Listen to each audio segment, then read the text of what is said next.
Hello student, welcome to YouTube channel target with Punita Tiwari. तो आज हम इसमें वीडियो में आपके जूनियर सुपर टेट साइंस का जो एक टॉपिक है खोज और आविष्कार, डिस्कवरी एंड इन्वेंशन, उसके बारे में बात करेंगे। उसमें एक दो नंबर के क्वेश्चंस तो आपके एग्ज़ाम में आएंगे ज़रूर, इसलिए ये आपके लिए इम्पोर्टेंट है और प्लीज़ इसे पढ़ लीजिएगा। और आप मेरे चैनल को प्लीज़ लाइक, शेयर और सब्सक्राइब करिएगा। इसी तरह से हम आपके लिए और भी वीडियोज़ लेके आते रहेंगे। तो चलिए स्टार्ट करते हैं। फर्स्ट आपका है फर्स्ट बैरोमीटर। बैरोमीटर का आविष्कार किसने किया था, ये हम आपको बताएंगे। बैरोमीटर का आविष्कार ई टॉरेस्ली ने किया था। कब किया था? 1644 में। ध्यान दीजिएगा किस देश में किया था, तो इटली में। बैरोमीटर का प्रयोग ई टॉरेस्ली ने इटली में 1644 को किया था। नेक्स्ट आपका है विद्युत मीटर, विद्युत बैटरी। विद्युत बैटरी का आविष्कार अलेक्जेंड्रो वोल्टा ने किया था। ठीक है, कहाँ पे किया था, तो इटली में। और कब किया था, तो 1800 में। ध्यान दीजिएगा 1800 ईस्वी में अलेक्जेंडर वोल्टा ने इटली में विद्युत बैटरी का आविष्कार किया था। नेक्स्ट आपका है कंप्यूटर, जिसको सभी लोग जानते होंगे। तो कंप्यूटर का आविष्कार चार्ल्स बेबेज ने किया था। इनको फादर ऑफ कंप्यूटर भी कहते हैं। तो कब किया था इन्होंने? इन्होंने 1834 को ब्रिटेन में किया है। ध्यान दीजिएगा 1834 को ब्रिटेन में किया था। नेक्स्ट आपका ये कटाई नहीं है, यहाँ पे ये कताई मशीन है। ठीक है, कताई मशीन का आविष्कार सैमुअल क्रॉम्पटन ने किया था। कब? 1779 में ब्रिटेन में। ध्यान दीजिएगा 1779 में ब्रिटेन में सैमुअल क्रॉम्पटन ने किया था। नेक्स्ट आपका है यांत्रिक घड़ी। आई सिंग व लियोंग सेन ने, चीन के थे ये, और 1725 में इन्होंने किया था। एक चीज़ और, ये आपका यांत्रिक घड़ी है जिसे आई सिंग व लियोंग सैन ने किया था। और कब किया था, तो 1725 ईस्वी में। और दूसरा आपसे पूछा था कि पेंडुलम घड़ी। तो जो पेंडुलम घड़ी है, आप ध्यान लीजिएगा, जो पेंडुलम घड़ी है इसका आविष्कार क्रिश्चियन ह्यूगेंस ने किया था। आपका ये पेंडुलम घड़ी है, पेंडुलम घड़ी। ठीक है, इसे किसने किया था, तो इसको आप नोट कर लीजिएगा, क्रिश्चियन ह्यूगेंस इनका नाम था। इनका नाम है क्रिश्चियन ह्यूगेंस नाम है। तो आप इसको नोट कर लीजिएगा, क्रिश्चियन ह्यूगेंस इन्होंने किया था। पेंडुलम घड़ी अलग थी और यांत्रिक घड़ी अलग है। नेक्स्ट आपका है फाउंटेन पेन। फाउंटेन पेन का आविष्कार किसने किया, तो लेविस वाटरमैन ने, जो कि यूएसए के थे। और कब किया था, तो 1884 में लेविस वाटरमैन ने किया था। नेक्स्ट है ट्रैक्टर। ट्रैक्टर का आविष्कार किसने किया, तो रॉबर्ट फॉर्मिस नाम है इनका, और ये भी यूएसए के थे। 1892 में इन्होंने किया था। इसको आप नोट कर लीजिएगा, नोट करके लर्न करिएगा, क्योंकि इसमें से 1 मार्क्स के क्वेश्चन आपके एग्जाम में आने वाले हैं। नेक्स्ट आपका है ग्रामोफोन। ग्रामोफोन का आविष्कार थॉमस अल्वा एडिसन ने किया है, जो कि 1818 में यूएसए के थे। ट्रांजिस्टर, जॉन बार्डीन, सब लोग को पता है, जॉन बार्डीन ने किया था, जो कि 1948 में, ये भी यूएसए के हैं। टाइपराइटर, इनका नाम पेलेग्रीन टेरी है, पेलेग्रीन टेरी, जो कि इटली के थे। और 1808 में इन्होंने टाइपराइटर का प्रयोग किया था, आविष्कार, सॉरी। नेक्स्ट आपका है थर्मामीटर। थर्मामीटर का डैनियल फॉरनहाइट, जो कि जर्मनी के थे, और 1740 में किया था। थर्मामीटर का प्रयोग इनका पूरा नाम ध्यान दीजिए कि डैनियल गोबर्लियर फॉरनहाइट, कभी कभी गोबर्लियर भी लिख दिया जाता है, डैनियल गोबर्लियर फॉरनहाइट, जो कि जर्मनी के थे, और 1714 में आविष्कार किया था। नेक्स्ट आपका है विद्युत पंखा। तो विद्युत पंखा को व्हीलर ने किया था, और ये कब का है, ये कहाँ के हैं, तो यूएसए के हैं, और 1776 में। ध्यान दीजिएगा 1776 में इन्होंने इसका आविष्कार किया था। नेक्स्ट आपका लेज़र। थियोडोर मेनन ने लेज़र का आविष्कार किया था, यूएसए के हैं, और 1960 में इसका आविष्कार किया था। नेक्स्ट आपका है ट्रांसफार्मर, जो माइकल फैराडे थे, उन्होंने किया था। ये ब्रिटेन के हैं, 1831 में इसका आविष्कार किया था। और ये पेनिसिलिन सब जानते हैं, ये अलेक्जेंडर फ्लेमिंग थे, जो कि इंग्लैंड के थे, और 1928 में। पेनिसिलिन किससे बना था, तो इन्होंने फंगस से, ध्यान दीजिएगा, ये फंगस से बनाए थे पेनिसिलिन को। ठीक है, कुछ चीज़ें और जान लीजिए, यहीं पे हम आपको कुछ और बता देते हैं। जैसे कि हम लोगों ने क्या नहीं पढ़ा, हम लोगों ने टेलीविज़न आपने जेएल बेयर्ड देखा होगा। स्टील, ध्यान दीजिएगा, स्टील, इसे हेनरी वेशेमर ने किया था। स्टील जो है, स्टील, हेनरी वेशेमर इनका नाम था।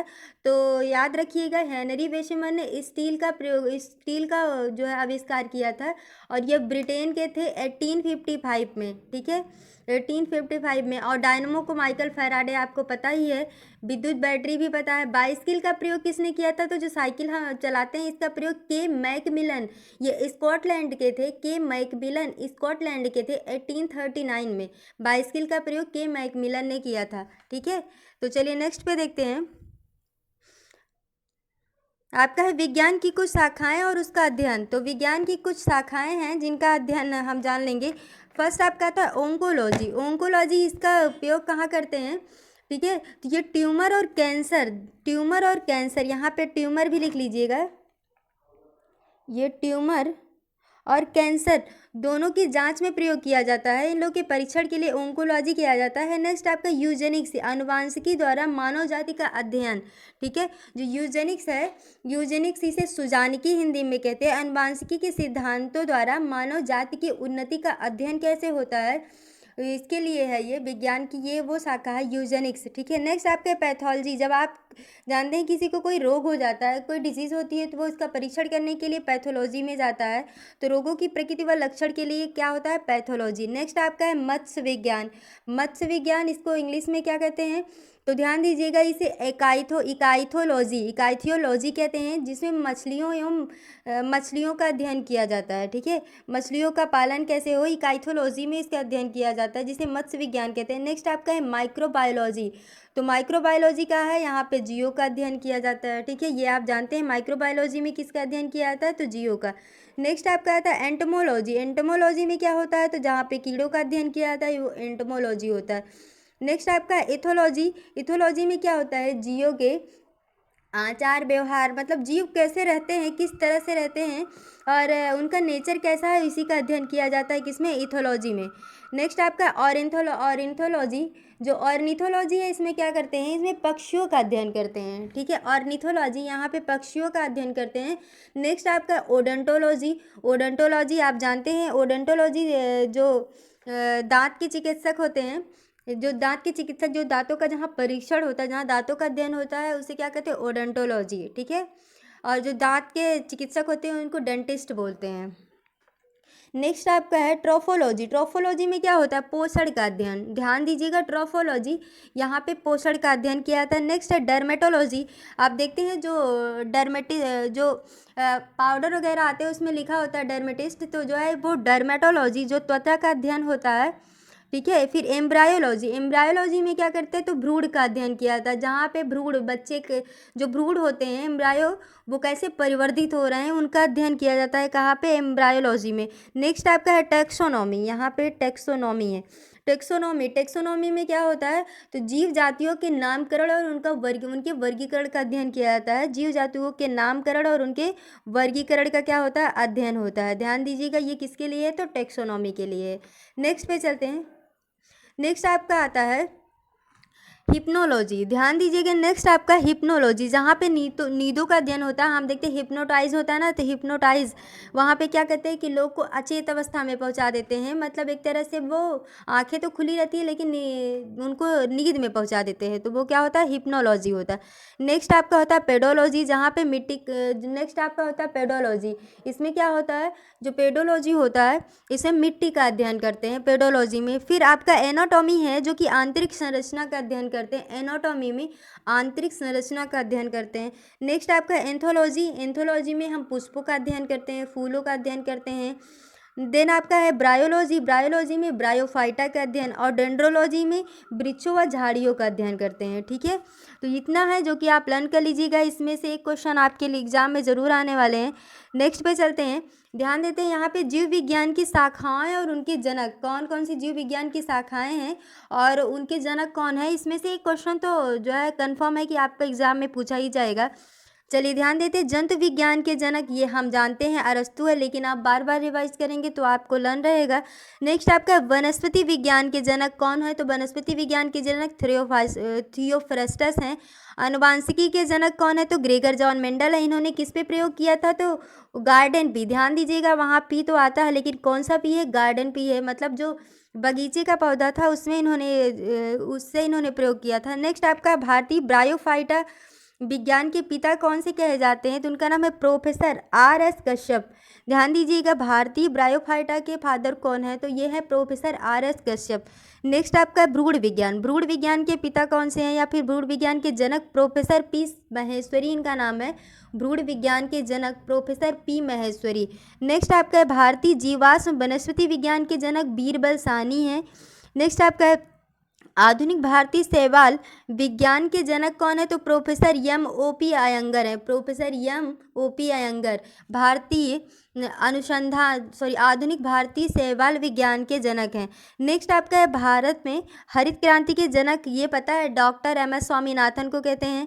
ठीक है। प्रतिरक्षा विज्ञान के जनक रॉबर्ट हुक हैं। प्रतिरक्षा विज्ञान के जनक कौन है? रॉबर्ट हुक है। वर्गीकी के जनक कौन है? कैरोलस लीनियस हैं, जिन्हें इंग्लिश में कॉर्लिनियस भी बोलते हैं। नेक्स्ट आपका है जीवाणु विज्ञान के जनक, तो कौन बोले जाते हैं? लेवनहॉक। नेक्स्ट आपका है सूक्ष्म विज्ञान के जनक, इनको क्या, ये कौन है? तो लुई पाश्चर। एक बार इसको अच्छे से लर्न कर लीजिएगा। चलिए आगे कुछ देखते हैं। ये वीडियो बहुत बड़ा नहीं है, ओनली 15 या 16 मिनट का ही है। आप इसको अच्छे से देखेंगे, 1-2 बार देखेंगे, ये सब आपको लर्न हो जाएंगे और इसके बाहर कुछ भी नहीं आता है। इस वीडियो में ऐसे ही क्वेश्चंस उठाए गए हैं जो आपके एग्ज़ाम के ओरिएंटेड हैं। ठीक है। चलिए देखते हैं, अनुवांशिकी अभियांत्रिकी का दूसरा नाम क्या है? पूछा जाता है अनुवांशिक अभियांत्रिकी का दूसरा नाम क्या है? तो इनके दूसरा नाम क्या है? पुनः संयोजन DNA। पुनः संयोजन DNA इनका दूसरा नाम है। ठीक है, यहाँ पे देखिए लिखा है ना, पुनः संयोजन DNA इनका दूसरा नाम है। GPS का फुल फॉर्म क्या है? GPS का पूरा नाम है global positioning system. Global positioning system, यह एक, इसके बारे में जानते हैं, यह एक वैश्विक नौवहन उपग्रह प्रणाली है जिसका विकास संयुक्त राज्य अमेरिका के रक्षा विभाग के द्वारा किया गया। कभी कभी पूछा था GPS का विकास किसने किया था? तो संयुक्त राज्य अमेरिका ने किया था इसका। और वर्तमान समय में GPS का प्रयोग बड़े पैमाने पे किया जाता है, ये तो हम आजकल देख ही रहे हैं। लेज़र का प्रयोग की जाने वाली जो 3D इमेजिंग प्रक्रिया है उसको क्या कहते हैं? तो उसको हेलोग्राफी कहते हैं। इसके बारे में भी जान लेते हैं। जो लेज़र है, इसमें जो 3D इमेजिंग प्रक्रिया होती है उसे हम हेलोग्राफी कहते हैं। इस तकनीकी से वस्तु से निकलने वाले जो प्रकाश को रिकॉर्ड करके पुनः निर्मित किया जाता है, जिससे उस वस्तु की रिकॉर्डिंग माध्यम के सापेक्ष जो छवि है वही स्थिति प्रतीत होती है। और इसका आविष्कार किसने किया था? तो हंगरी के भौतिक वैज्ञानी थे, उनका नाम था डेनिस गैबर। इन्होंने कब किया था? तो इन्होंने इसको कब किया था? तो 1947 में। क्या नाम था उनका? Dennis Gabor. इनका नाम था डेनिस गैबर। ध्यान दीजिएगा, गैबर इनका नाम था। ठीक है, डेनिस गैबर। नेक्स्ट आपका है 1998 में, 1998 में जो पोखरण में भारत द्वारा किए गए परमाणु परीक्षण, इसका कोड क्या था? तो एक्चुअली कभी कभी पूरा इसका डेट पूछा था, तो आप लर्न कर लीजिएगा। 2 मई। कब हुआ था? 2 मई को। 2 मई 1998 में पोखरण में भारत द्वारा एक परीक्षण किया गया था जिसका नाम था ऑपरेशन शक्ति। ठीक है, पूछा जाएगा 2 मई 1998 में जो भारत द्वारा किया गया परमाणु परीक्षण था उसका कोड नाम क्या था? तो उसका कोड नाम था ऑपरेशन शक्ति।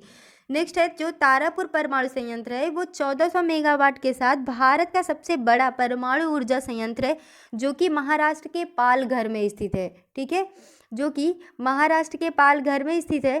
तो ध्यान दीजिएगा, और कुछ चीज़ें आप जानते रहिएगा।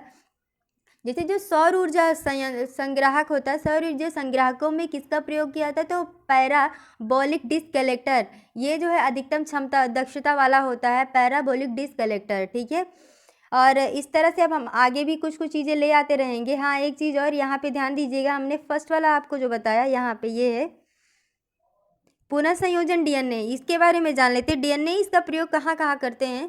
तो जो पुनः संयोजन DNA है,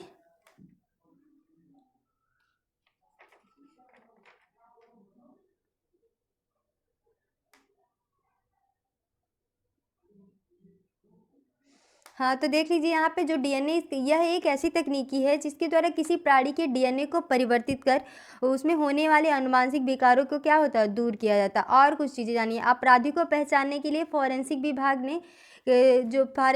ने DNA फिंगरप्रिंट का उपयोग किया है। ठीक है। जो अपराधी होते हैं उनको पहचानने के लिए फॉरेंसिक विभाग ने डीएनए फिंगरप्रिंट का प्रयोग किया है। किसी भी व्यक्ति को की जो सभी कोशिकाएं होती हैं, चाहे रक्त हो या त्वचा हो या उनके शुक्राणु या बाल हो, सभी एक ही प्रकार के डीएनए से बने होते हैं। तो आपसे कभी कभी क्वेश्चन पूछा जाता है क्या किसी भी व्यक्ति की सभी कोशिकाएं एक ही डीएनए से बनी होती है? तो हाँ, आपराधिक जांच में जो डीएनए प्रोफाइलिंग होती है वह एक फॉरेंसिक तकनीकी के द्वारा अपराधी को पहचान ली जाती है। इसका आविष्कार 1984 में एलेक्स जेफरी ने किया था। 1984 में एलेक्स जेफरी ने किया था। ठीक है, तो आज के लिए बस इतना ही है, और प्लीज़ मेरे वीडियो को लाइक शेयर और सब्सक्राइब करिएगा। ठीक है, अब बाकी जो है आपके लिए कल दूसरा वीडियो जाएगा। तो आज इतना ही, थैंक यू।